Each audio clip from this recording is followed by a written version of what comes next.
Experiment के through समझते हैं आज क्लास 10 का करंट कैरिंग सर्कुलर लूप का एक बहुत प्यारा क्वेश्चन।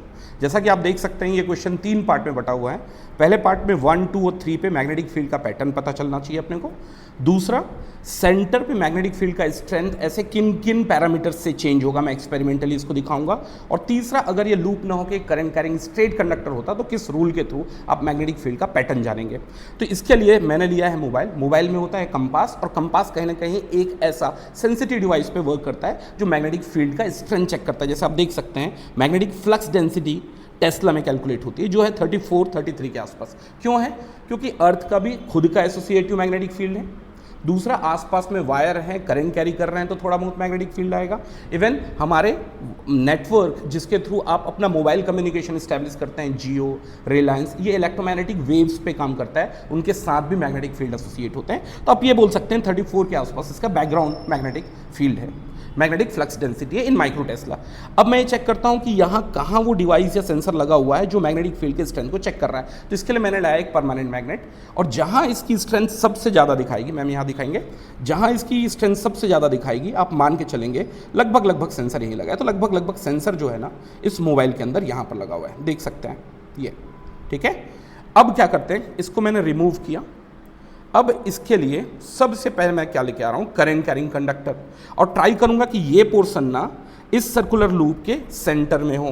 तो मैंने क्या किया, एक बैटरी ली, ये देखिए एक बैटरी ली, और लगभग इसको कुछ इस तरीके से प्लेस किया है कि ये वाला रीजन इसके सेंटर पे आए।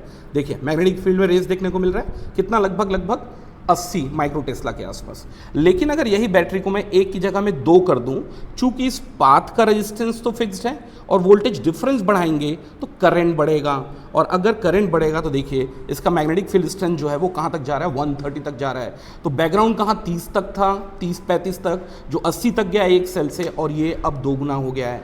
अगर इसी केस को मैं थोड़ा दूसरा करूं और अब मैंने इस लूप के रेडियाई को बढ़ा लिया, है नहीं ये सर्कुलर लेकिन काइंड ऑफ सर्कुलर बोलेंगे, तो देखिए अब इसकी वैल्यू जो है वो उस हद तक नहीं बढ़ रही है। तो यहाँ से कंक्लूजन क्या आया, मैम यहाँ दिखाएंगे। यहाँ से कंक्लूजन ये आया कि आज के बाद से कभी भी सेंटर पे अगर मैग्नेटिक फील्ड का स्ट्रेंथ निकालना है तो वो डायरेक्टली प्रोपोर्शनल होगा amount of current which has been flowing through this circular loop, और दूसरा इन्वर्सली प्रोपोर्शनल होगा इस सर्कुलर लूप के रेडियाई से। क्यों? क्योंकि एक एक छोटा छोटा पार्ट जो है वो इसके सेंटर में मैग्नेटिक फील्ड एसोसिएट करा रहा है, और इसकी दूरी बढ़ती जाएगी तो ऑब्वियस सी बात है मैग्नेटिक फील्ड स्ट्रेंथ घटता जाएगा। तो यहाँ लिखना था आपको डायरेक्टली प्रोपोर्शनल टू आई से बढ़ेगा, और similarly inversely proportional to the radii of this circular loop. ये क्लियर है? यहाँ इस तरीके के क्वेश्चंस को सॉल्व करने का भी एक सिंपल सा तरीका है।